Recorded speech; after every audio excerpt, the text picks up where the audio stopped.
20년 동안 자기 비법을 전부 가르친 제자가 있습니다. 그 제자가 어느 날 스승의 가게 바로 옆에 더 큰 가게를 차렸습니다. 그 제자가 바로 중국이고요. 손님을 빼앗긴 스승이 바로 독일입니다. 20년 전만 해도 중국은 독일에게 기술을 가르쳐달라며 고개를 숙였습니다. 그런데 지금은요. 독일 폭스바겐이 거꾸로 중국 회사의 기술을 빌려 쓰는 처지가 됐습니다. 합작 공장도, 탈원전도, 러시아 가스도 전부 독일이 제 손으로 고른 길이었죠. 도대체 강국 독일은 왜 스스로 그 자리를 내줬을까요? 그 어이없는 선택의 전말을 하나씩 함께 파헤쳐 보겠습니다. 독일 북부에 볼프스부르크라는 도시가 있습니다. 폭스바겐 본사가 있는 자동차의 심장이죠. 그런데 이 도시가 요즘 활기를 잃어가고 있습니다. 한때 이 도시는 황금알을 낳는 거위였습니다.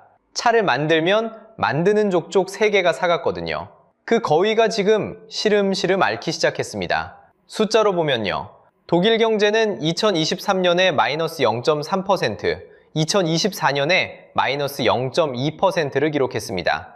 2년 연속 뒷걸음질 친 겁니다. 2025년에도 플러스 0.2%, 사실상 제자리 걸음이었죠. 한 발도 앞으로 못 나간 셈입니다. 세계 최강 제조 강국에게 이건 낯선 풍경이에요. 더 아픈 건 일자리입니다. 독일 제조업 현장에서 약 11만 개의 일자리가 사라졌습니다. 그중 5만 개 이상이 단 1년 만에 증발했어요. 11만 명이면 감이 잘 안 오시죠? 웬만한 중소도시 하나가 통째로 직장을 잃은 규모입니다. 동네 하나가 출근길을 잃은 셈이죠.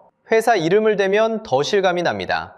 폭스바겐은 88년 만에 처음으로 독일 공장 문을 닫을 위기까지 갔습니다. 결국 약 3만 5천 명을 줄이는 선에서 겨우 봉합했고요.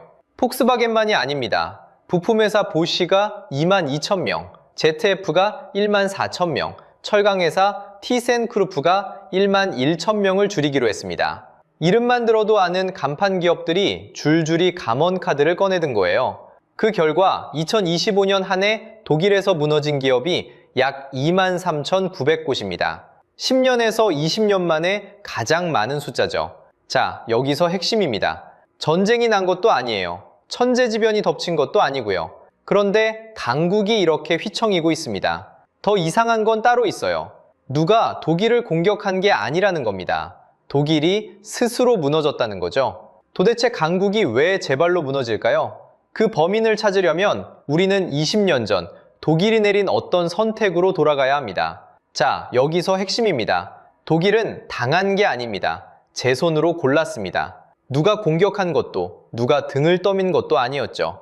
강국 독일이 스스로 주도권을 중국에 넘겨준 겁니다. 그 어이없는 선택은 크게 세 가지였습니다. 하나씩 짚어보겠습니다. 첫째, 합작과 기술 이전입니다. 독일 자동차 회사들은 거대한 중국 시장에 들어가고 싶었습니다. 그런데 중국은 조건을 걸었어요. 시장을 열어줄 테니 기술을 같이 내놓으라는 거였죠. 독일은 받아들였습니다. 공장을 함께 짓고 설계도를 넘기고 노하우를 가르쳤습니다. 그렇게 만들어진 중국 차들은 20년 동안 제각의 비법을 제자에게 통째로 전수해준 셈입니다. 그 대가로 시장을 얻었으니 남는 장사 같았겠죠. 실제로 폭스바겐 그룹은 차 10대 중 서너 대를 중국에서 팝니다. 벤츠와 BMW도 중국 비중이 30%를 넘죠. 한 나라의 회사 운명을 통째로 맡긴 겁니다. 그런데 경고가 없었던 게 아닙니다. 이미 1990년대부터 중국 합작의 위험을 지적하는 목소리가 있었어요. 기술을 넘기면 언젠가 부메랑으로 돌아온다는 걸 알았던 거죠. 그런데도 독일은 멈추지 않았습니다. 둘째, 메르켈 총리의 16년입니다. 그는 재임 내내 중국으로 가라고 기업들을 적극 독려했습니다. 그 결과 중국은 독일의 최대 무역 상대국이 됐죠. 동시에 에너지는 값싼 러시아 가스에 깊이 기댔습니다. 싸고 편한 길만 골라 걸은 겁니다. 상식적으로 생각하면 좀 이상하죠. 미국은 일찌감치 중국을 견제하기 시작했습니다. 위험하다고 신호를 보냈어요. 그런데 독일은 정반대로 갔습니다. 미국이 중국과 거리를 둘 때 독일은 오히려 중국을 더 끌어안았거든요. 동맹이 말리는데도 제 발로 들어간 셈입니다. 셋째, 탈원전입니다. 2023년 4월 15일 독일은 마지막 원전 3기의 가동을 멈췄습니다. 70년 가까이 이어진 원전 시대를 스스로 닫은 거죠. 값싼 러시아 가스를 끊긴 상황에서 안정적인 전기까지 제 손으로 내려놓은 겁니다. 에너지 자립을 포기한 셈이에요. 자, 정리해볼까요? 합작으로 경쟁자를 키웠고 중국과 러시아에 운명을 맡겼고 전기까지 놓아버렸습니다. 게다가 기업들은 매출의 약 3%를 주재 서류 작업에만 쓰고 있었죠. 발목에 모래주머니를 차고 달린 셈입니다. 여기서 핵심은 이겁니다. 누가 시켜서가 아니라 독일이 스스로 골랐다는 거예요. 그렇게 비법을 다 전수받은 제자가 이제 스승의 손님까지 빼앗기 시작합니다. 키워준 중국이 거꾸로 독일을 밀어내기 시작한 거죠. 부메랑이 돌아온 겁니다. 자, 이제 그렇게 키운 제자가 어떻게 스승을 밀어냈는지 보겠습니다. 가장 먼저 무너진 건 중국 시장이었습니다. 독일 자동차 브랜드의 중국 점유율은 2020년 약 24%였습니다. 그런데 2024년에는 약 15%로 주저앉았죠. 100대 팔리던 자리에서 60대로 쪼그라든 셈입니다. 맏형 폭스바겐만 봐도 그렇습니다. 2019년 단독 점유율 19%였던 것이 2024년 14.5%까지 내려앉았거든요. 그래도 9%포인트 정도라고 가볍게 보면 안 됩니다. 중국은 한 해 2,500만 대가 팔리는 거대한 시장입니다. 우리나라 전체 자동차 등록 대수보다 훨씬 큰 판이죠. 그 큰 운동장에서 9칸을 통째로 내준 겁니다. 2024년 한 해 동안 벤츠는 중국 판매가 약 7% 빠졌습니다. 폭스바겐은 약 8%, BMW는 약 13%, 포르쉐는 무려 약 28%가 증발했죠. 한 해 만에 4대 중 1대 넘게 사라진 브랜드까지 나온 겁니다. 여기서 핵심입니다. 그 빈자리를 누가 채웠을까요? 바로 중국 토종회사 BYD였습니다. 폭스바겐은 2008년부터 약 15년간 중국 판매 1위를 지켜온 절대 강자였습니다. 그런데 2023년 BYD가 그 폭스바겐을 제치고 베스트셀러 브랜드 1위에 올라섰습니다. 20년 전 기술을 가르쳐달라며 고개 숙이던 그 나라가 안방에서 스승을 밀어낸 거예요. 더 무서운 건 2026년 지금입니다. 한때 중국 판매 1위였던 폭스바겐은 이제 3위까지 밀려났습니다. 게다가 BYD는 중국 안방을 넘어 독일 본토까지 들어왔어요. 2026년 들어 유럽 전기차 시장에서 폭스바겐과 BMW 다음 세 손가락 안에 드는 브랜드로 올라섰죠. 제자가 스승의 안방까지 밀고 들어온 셈입니다. 그런데 진짜 치명타는 따로 있습니다. 기술을 빼앗긴 게 아니라 스스로 빌려 쓰게 됐다는 거죠. 요즘 자동차는 바퀴 달린 스마트폰입니다. 쇳덩이 성능보다 소프트웨어가 차를 좌우하는 시대가 됐거든요. 폭스바겐도 이걸 알았습니다. 그래서 카리아드라는 소프트웨어 회사를 따로 세웠죠. 직원만 약 6,000명을 붙인 야심작이었습니다. 그런데 이 카리아드가 자체 운영 체제를 끝내 못 만들었습니다. 신차 출시가 몇 년씩 줄줄이 밀렸죠. 결국 2025년 10월 폭스바겐은 자체 개발을 사실상 접겠다고 선언합니다. 그럼 그 자리를 무엇으로 채웠을까요? 놀라지 마세요. 중국 회사 샤오팽이었습니다. 폭스바겐은 샤오팽에 7억 유로를 넣고 지분 약 5%를 사들였습니다. 그리고 2026년부터 샤오팽의 자율주행 기술을 라이선스로 빌려쓰기로 했죠. 20년 전엔 중국이 독일에게 가르쳐달라더니 지금은 독일이 중국에게 빌려달라고 손을 내미는 겁니다. 상식적으로 생각하면 그럼 부품 핵심인 배터리만큼은 독일이 지켰겠지 싶죠. 아닙니다. 유럽의 마지막 희망이라 불린 회사가 있었습니다. 스웨덴의 노스볼트인데요. 폭스바겐과 BMW가 주주로 참여하고 독일 정부까지 밀어준 프로젝트였습니다. 그런데 2025년 3월 본사가 파산했습니다. 그때 짊어진 빚이 약 58억 달러였죠. BMW는 약 20억 유로짜리 배터리 공급 계약을 납품 차질 끝에 취소해야 했습니다. 결국 독일차의 심장인 배터리는 어디서 올까요? 사실상 중국산입니다. CATL과 BYD 같은 중국 회사 손에 달려있는 거죠. 전 세계 배터리 생산과 핵심 광물 가공의 70% 이상을 중국이 쥐고 있으니까요. 쉽게 말하면 라면 회사가 밀가루를 외국에서만 사오는 꼴입니다. 면을 아무리 잘 뽑아도 밀가루 끊기면 끝인 거예요. 디자인은 독일이 해도 차가 굴러가게 하는 두뇌와 심장은 중국이 쥐고 있는 셈입니다. 그런데 문제는 자동차만이 아니었습니다. 독일 산업의 토대 자체가 발밑에서부터 흔들리고 있었거든요. 자, 여기서 핵심입니다. 그 첫 단추는 에너지였습니다. 2022년 러시아 가스가 끊겼습니다.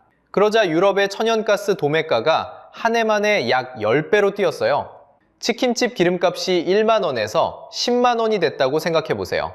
누가 장사를 계속할 수 있을까요? 산업용 전기료도 2배 넘게 올랐습니다.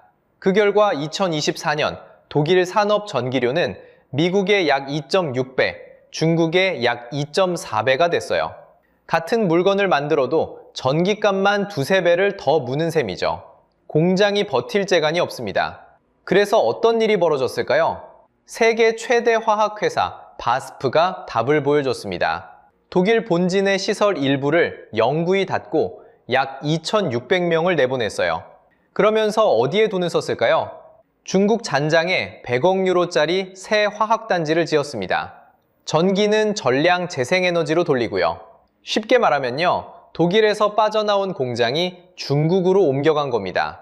키워준 경쟁자에게 일감까지 넘겨준 꼴이죠. 그런데 더 황당한 건 정책이었습니다. 상식적으로 생각하면 위기에는 나라가 돈을 풀어야 합니다. 그런데 독일은 거꾸로 제 손발을 법으로 묶었어요. 2002년에 헌법에 넣은 부채 브레이크 때문입니다. 나라가 빚을 더 못 내게 막아놓은 빚장이죠. 독일 정부 부채는 GDP의 약 60에서 65%입니다. 250%가 넘는 일본에 비하면 한참 여유가 있어요.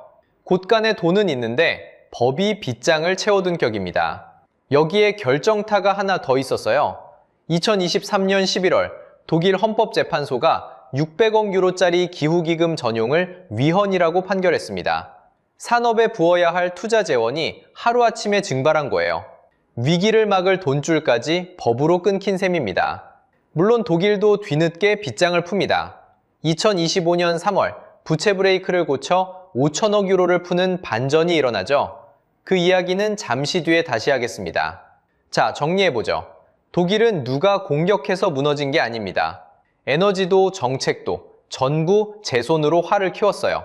그런데요, 독일 이야기를 여기까지 들으셨다면 어디서 많이 본 것 같다는 생각이 드실 겁니다. 바로 한국이거든요. 독일 이야기를 여기까지 들으셨다면 어딘가 서늘하실 겁니다. 자꾸 다른 나라가 아니라 우리 모습이 겹쳐 보이거든요. 자, 여기서 핵심입니다. 독일과 한국은 경제 구조가 쌍둥이처럼 닮았습니다. 먼저 제조업입니다. 한국 경제에서 제조업이 차지하는 비중은 약 25%입니다. 쉽게 말하면 우리가 버는 돈 4푼 중 1푼이 공장에서 나온다는 뜻이죠. 그런데 이게 독일보다도 높습니다. 독일이 약 20% 수준이거든요. 제조업으로 먹고 사는 나라라면 세계에서 우리가 거의 최상위권이라는 얘기입니다. 두 번째는 중국 의존입니다. 한국이 수출하는 물건 중 약 19에서 20%가 중국으로 갑니다. 5상자를 실어보내면 한 상자는 중국행이라는 거죠. 독일이 중국에 발목 잡힌 그 구조를 우리도 똑같이 안고 있다는 겁니다. 한쪽 손님에게 기대면 그 손님이 등을 돌릴 때 휘청한다. 독일이 보여준 교훈이 바로 이거였잖아요. 세 번째는 더 무겁습니다. 바로 인구입니다. 독일이 늙어서 일할 사람이 줄고 있다고 했죠. 그런데 한국은 그 속도가 차원이 다릅니다. 노인 비율이 일정 선을 넘어 초고령 사회가 되는데 프랑스는 약 115년이 걸렸습니다. 한 나라가 5세대를 보내는 시간이죠. 일본도 약 24년이 걸렸습니다. 그런데 한국은요, 약 17에서 18년 만에 도달했습니다. 인류 역사상 가장 빠른 기록입니다. 거기에 아이도 안 태어납니다. 2024년 한국 학계 출산율은 0.75명입니다. 부부들이서 아이 하나도 채 못 남기고 떠나는 셈이죠. 제조업으로 먹고 살고 한 손님에게 기대고 빠르게 늙어간다. 독일이 무너진 그 3가지 조건을 우리는 더 진하게 깔고 있는 겁니다. 여기까지만 들으면 가슴이 턱 막히실 겁니다. 그럼 우리도 독일처럼 무너지는 건가 하고요. 그런데 우리에겐 독일에 없던 게 하나 있습니다. 상식적으로 생각하면 손해였던 사건 하나가 결과적으로는 방패가 됐거든요. 바로 2017년 사드 사태입니다. 기억하시죠? 사드 배치 이후 중국이 한국에 보복했습니다. 한국 관광 끊고 한국 제품 외면하고 한국 기업을 중국 시장에서 밀어냈습니다.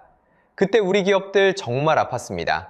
중국에 깔아둔 매장도, 공장도 큰 타격을 입었죠. 누구도 원치 않은 강제 이별이었습니다. 그런데 바로 그 강제 이별이 역설이 됐습니다. 중국 시장에서 일찍 밀려난 덕에 한 손님에게 모든 걸 걸어둔 위험을 어쩔 수 없이 덜어낸 거죠. 독일은 20년간 중국에 더 깊이 들어가다가 발목을 잡혔습니다. 한국은 떠밀려 한 발 물러난 게 결과적으로 충격을 한 겹 막아준 셈입니다. 이게 바로 사드 역설입니다. 원치 않게 한 발 떠밀린 게 면역 주사처럼 작용한 거죠. 그렇다고 우리가 안심해도 된다는 얘기는 절대 아닙니다. 여기서부터가 진짜 핵심이거든요. 삼성, LG, 현대를 떠올려 보세요. 우리 간판 기업들의 기술과 시장이 여전히 중국과 촘촘히 맞물려 있습니다. 반도체 장비도, 배터리 핵심 소재도, 자동차 부품도 중국과 얽혀 있죠. 독일이 자동차 하나에서 당한 그 부메랑이 우리에겐 여러 갈래로 날아올 수 있다는 뜻입니다. 도대체 그럼 우리는 어떻게 해야 할까요? 여기서 독일이 마지막으로 보여준 장면 하나가 답의 실마리가 됩니다. 독일은 곳간에 돈을 두고도 법이 빗장을 걸어 못 쓰던 나라였죠. 그런데 2025년 3월 그 빗장을 스스로 풀었습니다. 부채 브레이크라는 그 법을 고쳐서 약 5천억 유로 규모의 인프라와 기후 기금을 풀기로 한 겁니다. 우리 돈으로 수백조 원이 넘는 규모죠. 늦었습니다. 너무 늦었죠. 그래도 방향은 바꿨습니다. 자초한 몰락이라도 깨달은 순간 핸들은 돌릴 수 있다는 증거입니다. 그러니 무력하게 주저앉을 일이 아닙니다. 우리가 지금 당장 점검해야 할 건 딱 하나로 압축됩니다. 핵심 기술은 단단히 지키고 시장은 한 곳에 몰지 말고 넓게 펼치는 겁니다. 한 바구니에 달걀을 다 담지 않는다. 이 단순한 원칙이죠. 독일이 20년 걸려 배운 교훈을 우리는 지금 거울을 보며 미리 배울 수 있습니다. 그게 우리가 독일과 다른 길을 갈 수 있는 단 하나의 조건입니다. 자, 오늘 이야기를 정리해 보겠습니다. 독일의 몰락은 누가 공격해서 벌어진 일이 아니었습니다. 20년간 제 손으로 키운 경쟁자, 제 손으로 묶은 정책, 제 손으로 끄는 에너지. 그 선택들이 부메랑이 되어 고스란히 돌아온 자승자박이었습니다. 그리고 그 거울 앞에 지금 한국이 서 있습니다. 닮았지만 사드 역설이라는 방패가 있고 핸들을 돌릴 시간도 아직 남아있죠. 결국 독일과 다른 길을 가느냐 마느냐는 우리가 지금 무엇을 지키고 무엇을 넓히느냐에 달렸습니다. 여러분은 어떻게 보십니까? 한국은 독일과 다른 길을 갈 수 있다고 생각하시나요? 댓글로 여러분의 생각을 꼭 들려주세요. 오늘 영상이 유익하고 재미있으셨다면 구독과 좋아요 부탁드립니다. 영상 제작에 큰 힘이 됩니다. 시청해주셔서 감사합니다. 145조 원을 쏟아부었습니다. 한국 1년 예산의 3분의 1이 넘는 돈이죠. 그런데 칩 한 개를 제대로 못 만들었습니다. 상식적으로 생각해보세요. 돈이 없어서 망하는 건 압니다. 그런데 이건 돈이 너무 많아서 망한 경우입니다. 식당 주인도 운전기사도 하루아침에 반도체 CEO가 됐거든요. 결과는 하루 40개씩, 한 해에만 1만 4천 개 회사가 줄줄이 간판을 내렸습니다. 붓봉 영상이 아닙니다. 오직 데이터와 팩트로만 따라가 보겠습니다. 이 영상 끝까지 보시면 그 어마어마한 돈이 어디로 흘러가 어떻게 부메랑이 됐는지, 그리고 그게 왜 남의 나라 이야기가 아니라 여러분의 일자리와 세금 문제인지까지 전부 이해하게 되실 겁니다. 도대체 이게 어떻게 가능할까요? 답을 찾으려면 먼저 2024년 한국에서 벌어진 한 사건부터 봐야 합니다. 여러분, 세계 최고 수준의 반도체 공장은 그냥 공장이 아닙니다. 휴대폰은 입구에 맡기고 USB 하나 꽂을 수 없는 요새입니다. 쉽게 말하면요, 출입증 없이는 화장실도 못 가는 곳이죠. 그런데 그 요새 안에서 가장 비싼 비밀이 통째로 새어나갔습니다. 빠져나간 건 삼성의 10나노급, 그러니까 18나노 D램 핵심 공정이었습니다. 국가가 직접 지정한 국가 핵심 기술이죠. 이걸 개발하는데 삼성이 들인 돈이 약 1조 6천억 원, 시간은 무려 5년이었습니다. 쉽게 말하면요, 수천 명의 연구원이 5년을 매달려야 겨우 손에 주는 비밀의 레시피입니다. 그런데 그 레시피가 손으로 베껴졌습니다. 여기서 핵심입니다. 한두 장이 아니었습니다. 수백 개에 달하는 공정 단계가 고스란히 빠져나갔습니다. 남의 집 금고 비밀번호를 한 자리도 빼놓지 않고 통째로 베껴간 격이죠. 그리고 그 비밀이 흘러간 곳이 바로 중국의 메모리 회사 창신 메모리였습니다. 자, 그래서 어떻게 됐을까요? 2024년 12월 검찰은 전직 삼성 임직원 10명을 산업 스파이 혐의로 재판에 넘겼습니다. 검찰이 추산한 국가경제 피해 규모는 최소 수십조 원. 쉽게 말하면요, 멀쩡한 중소도시 한 곳에 1년 살림이 통째로 사라진 셈입니다. 여기서 우리가 던져야 할 진짜 질문은 이겁니다. 왜 훔쳤을까요? 돈이 없어서가 아닙니다. 중국은 그 돈을 우리 상상을 초월하는 규모로 들이붓고 있었거든요. 그런데도 정상적인 방법으로는 1등의 비밀에 닿을 수가 없으니까 가장 빠른 길을 택한 겁니다. 베끼는 것. 결국 돈만으로 1등을 사려던 중국의 출발점이 바로 이 훔치기였습니다. 그런데 진짜 미스터리는 여기서부터입니다. 삼성의 설계도를 손에 쥐고 거기에 돈까지 무한정 부었는데 도대체 왜 중국은 칩을 못 만들었을까요? 답을 찾으려면 먼저 그 무한정 부은 돈이 대체 어디로 흘러갔는지부터 봐야 합니다. 자, 그 돈부터 따라가 보겠습니다. 여러분, 상식적으로 생각하면 돈이 많으면 이기는 게 맞습니다. 그런데 중국 반도체는 정반대였습니다. 돈이 부족해서 망한 게 아니라 돈이 너무 많아서 망했습니다. 숫자로 보면요, 중국 정부는 빅펀드라는 국가 반도체 자금을 만들었습니다. 1기가 2014년에 약 26조 원이었습니다. 2019년 2기는 약 38조 원, 2024년 3기는 약 47조 5천억 원까지 풀었습니다. 정부 펀드만 합쳐도 누적 약 145조 원입니다. 민간 돈까지 더하면 270조 원대로 추정됩니다. 145조 원이 감이 잘 안 오시죠? 쉽게 말하면요, 한국 1년 나라 살림이 약 727조 원입니다. 그 3분의 1이 넘는 돈을 반도체 한 곳에 쏟아부은 겁니다. 자, 여기서 핵심입니다. 정부가 반도체 차리면 돈 준다고 현수막을 내걸었습니다. 그러자 무슨 일이 벌어졌을까요? 기술자가 몰린 게 아니었습니다. 사냥꾼이 몰렸습니다. 돈 냄새를 맡은 사냥꾼이요.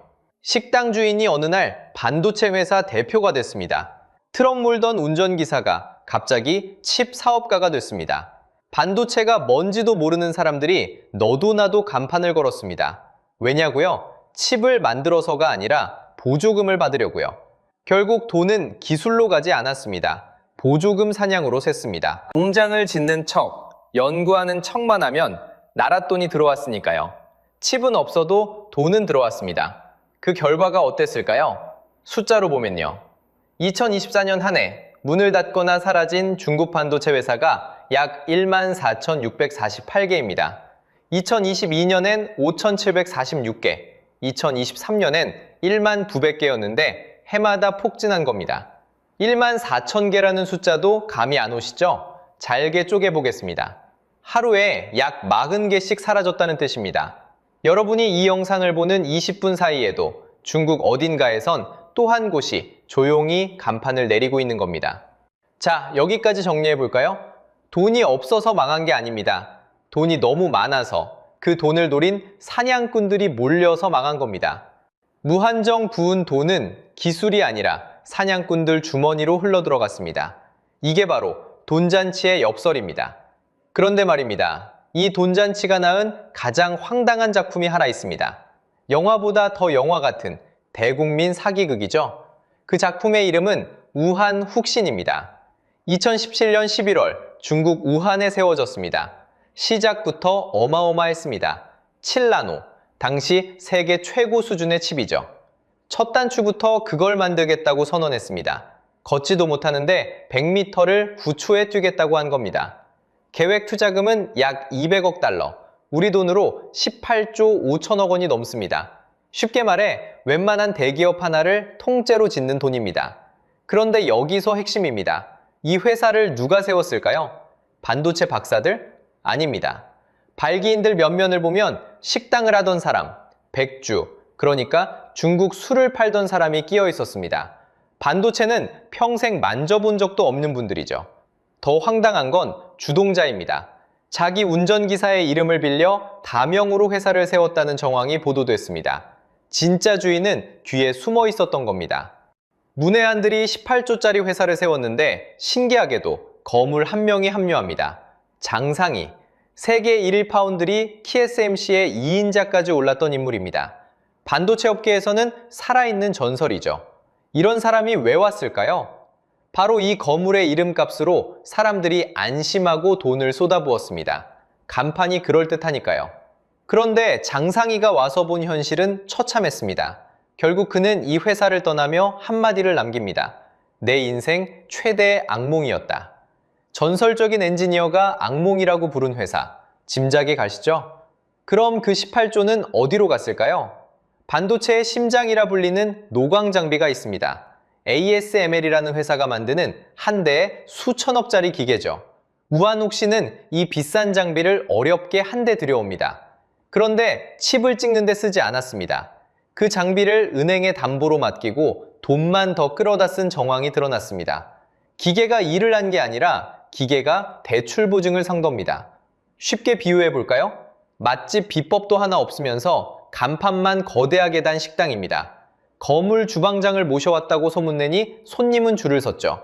그런데 정작 주방을 열어보니 라면 한 봉지조차 없었습니다. 결말은 정해진 수순이었습니다. 2020년 7월 우한시 정부가 직접 자금난을 공식 인정합니다. 돈줄이 끊긴 거죠. 그리고 2021년 회사는 사실상 문을 닫습니다. 18조가 넘는 돈을 삼키고도 결과물이 뭐였을까요? 칩 단 한 개도 못 만들었습니다.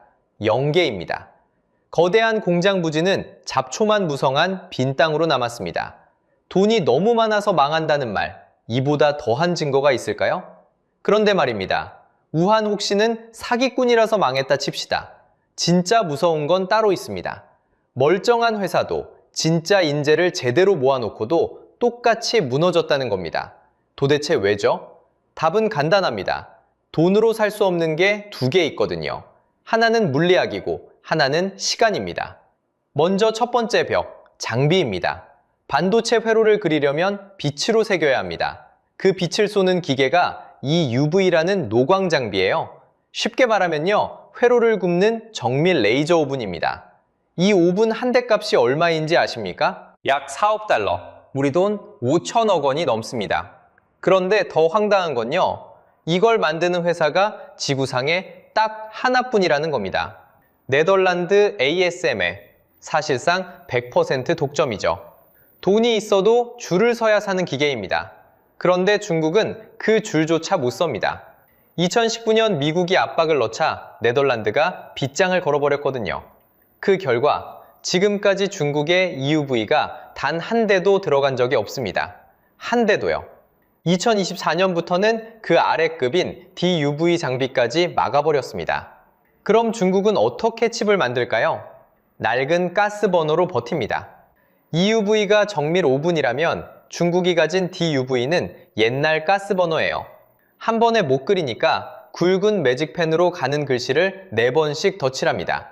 이걸 멀티 패터닝이라고 하죠. 그렇게 SMIC가 7나노 칩을 억지로 만들어냈습니다. 대단하긴 합니다. 그런데 결과를 보세요. 100개 구워서 멀쩡한 게 몇 개냐? 이걸 수율이라고 하는데요. 처음엔 40%대, 2025년에 겨우 60에서 70%까지 올렸습니다. 같은 걸 만드는 TSMC는 90%가 넘습니다.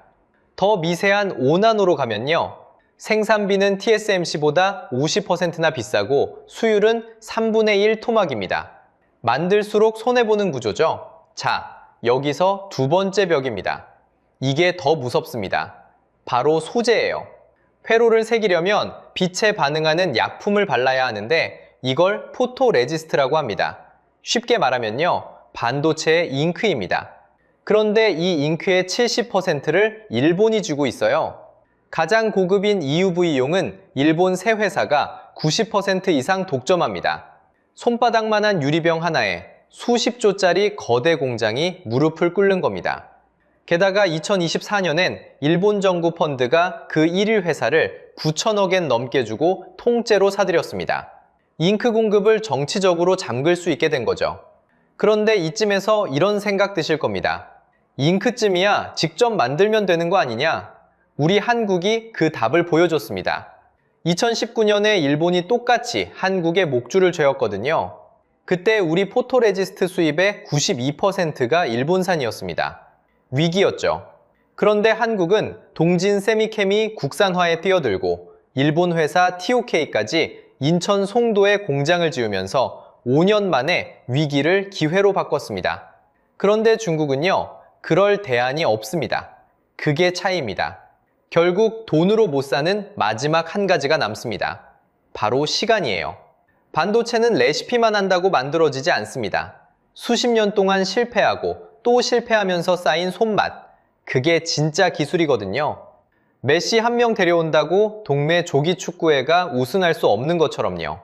36년간 쌓인 실패 데이터, 이건 돈다발로 못 삽니다. 그래서 업계가 말하는 중국과의 격차가 2세대에서 3세대, 약 5년입니다. 자, 그럼 이제 이런 반론이 나올 겁니다. 그래도 중국이 28나노 같은 옛날 칩은 잘 만들잖아. 그거면 충분한 거 아니냐? 맞습니다. 충분합니다. 그런데 바로 그게 우리한테는 진짜 위협입니다. 그 옛날 칩이라는 부메랑이 지금 누구 지갑을 향해 날아오고 있는지 그 표적이 바로 여러분이라면요. 한번 보시죠. 자, 여기까지 보고 이런 생각 드실 겁니다. 결국 중국이 망한 거잖아. 그럼 우리는 안심해도 되는 거 아니야? 그런데 바로 그 방심이 위험합니다.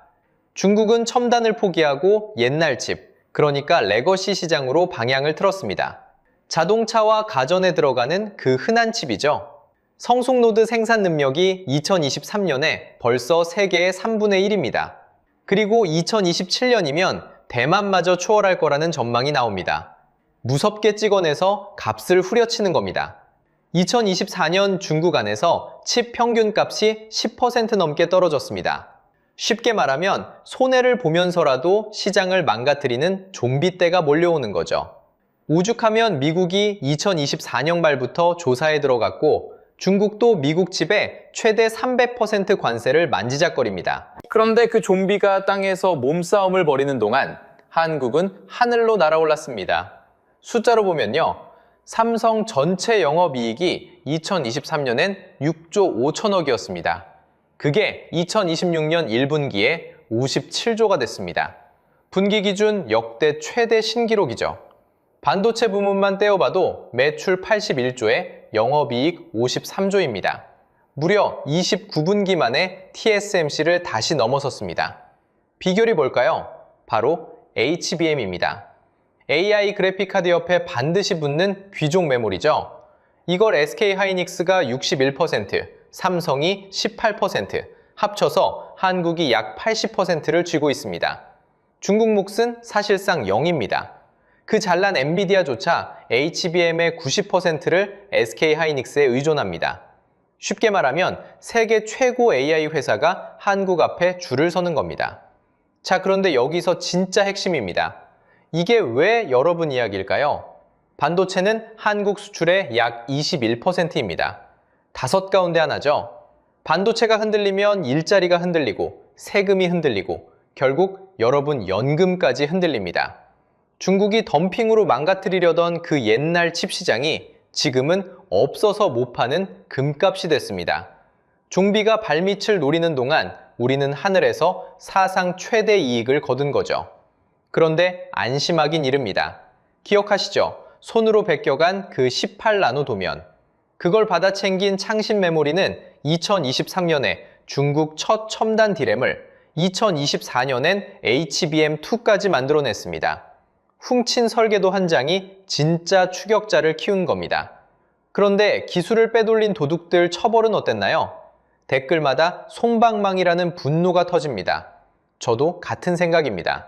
부메랑은 던진 쪽으로 돌아온다지만 막을 손이 느슨하면 그 부메랑은 우리 뒤통수로 날아옵니다. 자, 정리해보죠.